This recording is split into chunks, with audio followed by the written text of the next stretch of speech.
I get the question a lot, John. What are some questions that I ask a real estate agent if I want to hire somebody to sell my house? What are some things I need to know about that real estate agent? I made a list of things that I think are important that you should ask them as opposed to just sitting through a presentation that they're going to give you if you're selling your house or even if you're a buyer in this particular market. So I wanted to give you 10 things that I think are good questions to ask to hire a qualified real estate agent.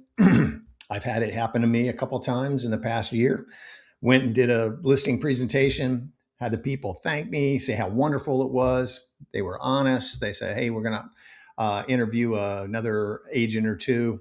And then lo and behold, their next door neighbor's daughter got her real estate license and they're going to give her a chance. Now, I've talked to them about everything.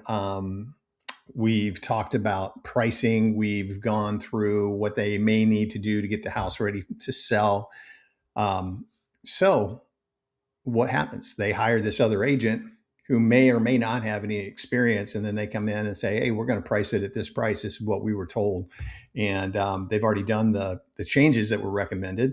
And then the other agent walks in and signs the listing agreement and sells the house for exactly what I told them it would sell for. So it happens.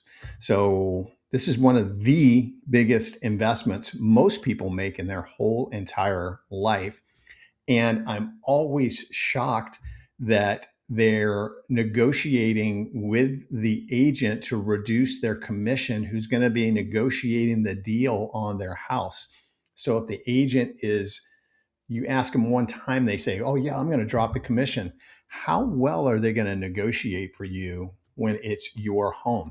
Because then you know they need to get a sale because they're willing to say, yeah, I'll take less money because I need a home to sell.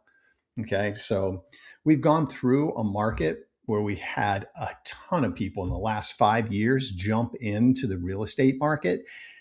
2022, even in 2021, 2022, I don't care what kind of house it was. You put it on the market. We had one around the corner from our house on the market for 3 hours. It had 16 offers. How good of a real estate agent do you have to be to sell that house? So a lot of people got in then, but did you know that 70% of people that get into real estate quit after 1 year and another 10% quit after the second year because they fail? They don't know what they're doing. They don't know how to get business and they just completely get out of the business. And the buzzword is, I'm going to go get a real job. Okay. So be careful who you're hiring. So I've already kind of said one of the things to ask. How long have you been in the business? Have you been in the business 5 years, 10 years, 20 years? How many deals have you done in the amount of time that you've been in the business? I see it all the time on YouTube. I've got 5 buyer appointments today and 3 listing appointments tomorrow. No, you don't. No, you don't. Not in this market that we're in right now. I don't care who you are. There's some probably mega agents out there doing things, but trust me, in this market we're in, it's been tough. It's been real tough. So state of Florida, I'm talking about. I don't know what's going on in California, Colorado, or New York, but in Florida, it's been tough. So, how long have you actually been in the business? Have you ever purchased a home for yourself? How many homes have you purchased in the past for yourself? Zero, one, five, 10? What's your experience doing it for you? I think that's very important to see how they did. Do you currently own or do you rent a home? Do you want a real estate agent that's renting? I don't know. Maybe that's okay. I know there's a lot of renters out there, but I would think you want somebody that's in real estate to own a property. So, how many listings have you sold in the last year? Now, you're going to get an answer for this. You have to remember a lot of people. I have a small team. I have 2 of the ladies on the team. So I do all the listing. They work with buyers. But you want to know let's just say a team sold 25 homes last year. How many did you actually sell? You personally, how many did you sell? Not the team, but you. How many buyers did you sell to? Let's figure out the experience that they have. Very important to know. And they should be able to spit these out without even a hesitation, without having to look at a notebook, they should know those things. Okay. Um, I see agents in front of all kinds of houses, $500,000 houses, 55 plus communities, $1 million homes. Ask them, hey, I saw that video. Did you actually list that house or did you sell that house? Did you have a buyer for that house? What was that? Is that just a promotional video? What is it? So I think that's very important. I like to do videos out in front of homes that we've just listed. I mean, what's the point?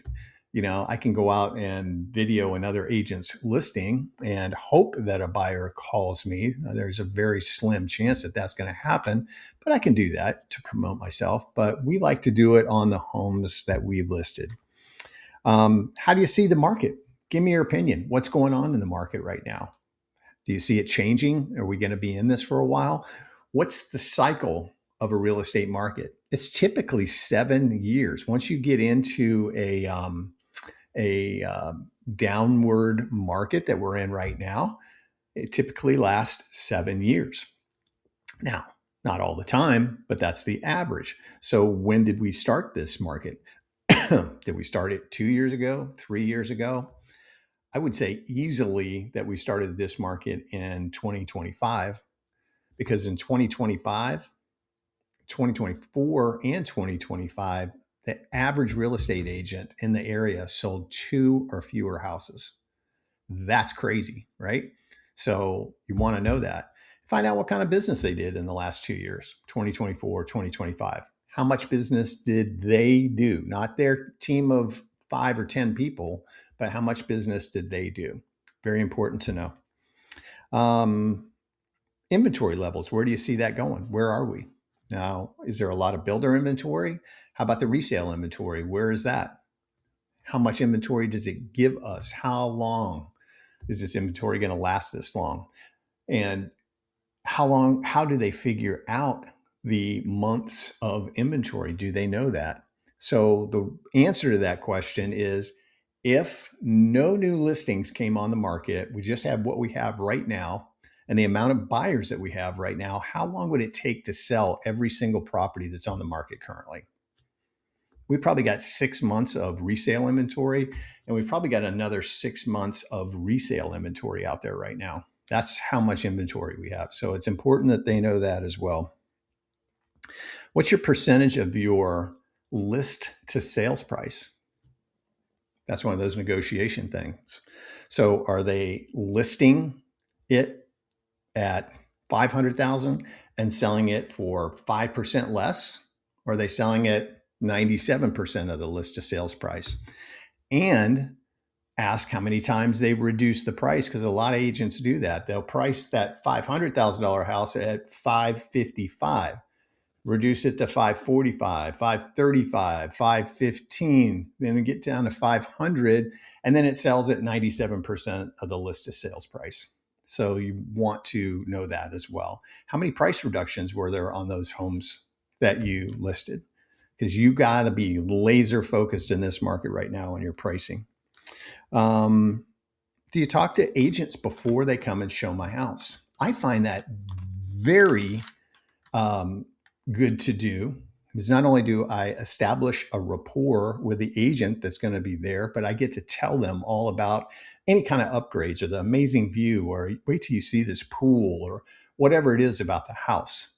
But every single agent that's going to show one of my listings, I talk to them about the house before they get there. So ask them if they're going to do that. So again, 80% of agents are out of business in 2 years. So there's a lot of people who don't know what they're doing. And every single time that I do that, the agent will say, wow, John, thanks for the call. No, nobody else is doing this. Okay, well, that's a good thing, right?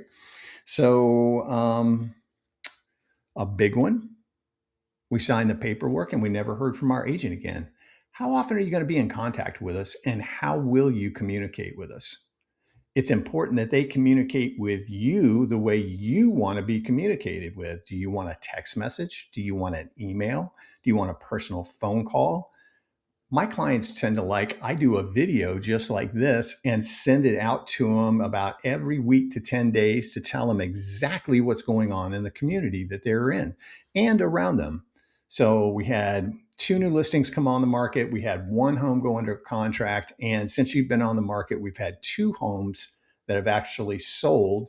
And these compare to you. So that's what you want to hear, because you want to keep ear to the market so you know exactly what's going on around you. And what is it that you use to establish the sales price of a home? Not the highest list price, but what do you feel like our home is going to sell for? Okay, because you want to be as close to that number. Wiggle room, I always hear that. We got to have a little wiggle room. Well, you got to be as close to what you think that home is going to sell for. And statistically, how can they prove that to you? Are they just saying the highest list price that they can possibly pull out so they'll get that listing? Again, I have it happen all the time. You know, I'm suggesting $499. The next agent comes in and says $555. Who's going to get the listing? $555. And what happens? Reduction. And eventually they get to $499, and lo and behold, they get a contract in a week after they've been on the market 90 days. So happens a lot. So those are 10 things I think you should ask an agent before you hire them, especially a listing agent. Now, a agent that you're working with as a buyer agent, it's quite a different thing. I'll do another video on that one. If you have any questions about this, give me a call. My name is John Bice. I'm with eXp Real Estate, and I work with Ryan at the Florida for Boomers Network. We market to a ton of baby boomers. And I'd love to talk to you. If you're here in the Manatee, Sarasota area, Manatee County, Sarasota County area, love to talk to you. If you find these type of videos helpful, subscribe to the channel and hit the notification bell. I put these out about 3 or 4 times a week, and it's to help keep you educated on what's happening in our current crazy real estate market. Thanks so much for watching, and I'll see you on the next video. Bye-bye.